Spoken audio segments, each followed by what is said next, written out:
रंगवा के घोड़ी तनी मोदी के पानी से नहवा गाँव सा फगुआ के मजा आज ताजा ताजा तनी इनका के चिखा दो सो लाज शरम छोड़ी रंगवा के घोड़ी तनी मोदी के पानी से नहवा दो सो मिल के बजाइए दो सो पुंगी सखी और पुंगी सखी ओ सोफार दो सो जीजा जी के लूंगी सखी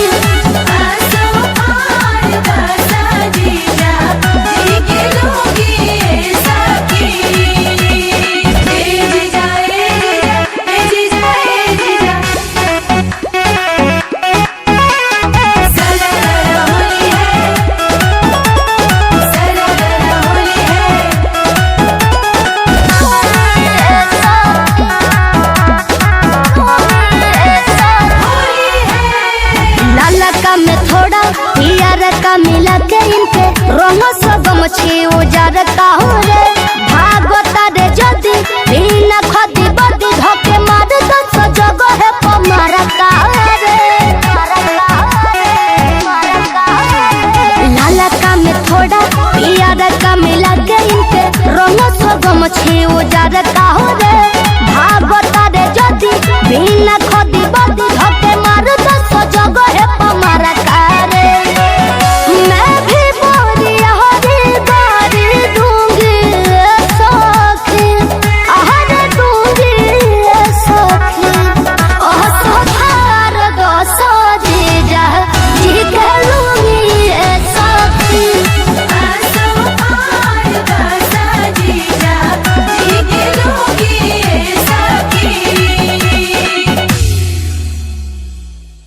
सोफार दो सो जीजा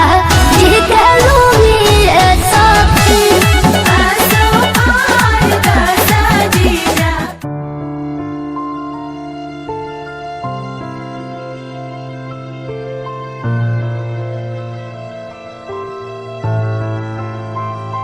लाखों लोग मिले हैं मुझको पर तेरे जैसा ना कोई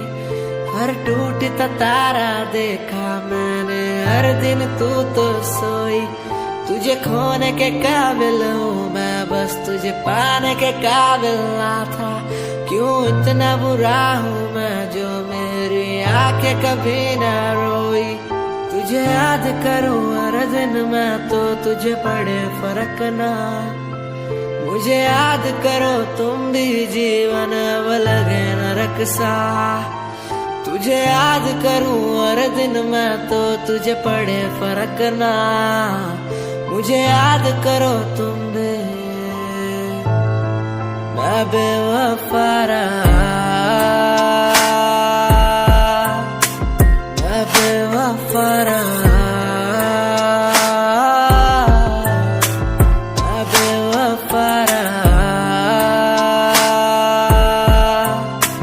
मैं बेवफा रहा